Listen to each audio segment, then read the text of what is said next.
മത്സ്യത്തൊഴിലാളി ക്ഷേമനിധി ബോർഡിൽ നിന്നും 100ാം വയസ്സിലും പെൻഷൻ വാങ്ങുന്ന ഗുണഭോക്താവിന് ആദരം. ചവറ കോവിൽത്തോട്ടം സ്വദേശി ഫ്രാൻസിസ് വാലന്റൈനെയാണ് ആദരിച്ചത്. മത്സ്യത്തൊഴിലാളി ക്ഷേമനിധി ബോർഡിൽ നിന്നും 100ാം വയസ്സിലും പെൻഷൻ വാങ്ങുന്ന ഗുണഭോക്താവാണ് ചവറ കോവിൽത്തോട്ടം ക്രിസ്റ്റഫർ കോട്ടേജിൽ ഫ്രാൻസിസ് വാലന്റൈൻ. ഇദ്ദേഹത്തിന്റെ വീട്ടിലെത്തിയാണ് ബന്ധപ്പെട്ടവർ ആദരിച്ചത്. ക്ഷേമനിധി ബോർഡാണ് ആദരം ഒരുക്കിയത്.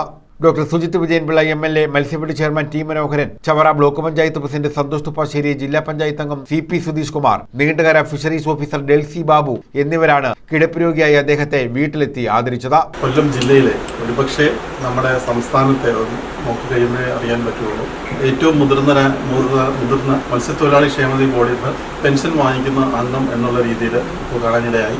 അങ്ങനെ ഒരു വ്യക്തിത്വത്തെ ആദരിക്കുക എന്ന ഉദ്ദേശത്തോടുകൂടിയാണ് ഞങ്ങൾ ജനപ്രതിനിധികളും മത്സ്യഫെഡ് ചെയർമാനും ഭവനോട് മനോഹരൻ സാഹു എല്ലാവരും ചേർന്ന് ഇവിടെ വന്നു, വീട്ടിൽ വന്നു കാണുകയുണ്ടായി. മസ്റ്ററിംഗ് നടത്തി പെൻഷൻ നൽകുന്നതിനുള്ള നടപടികൾ നീക്കിയത് ഫിഷറീസ് ഓഫീസറാണ്.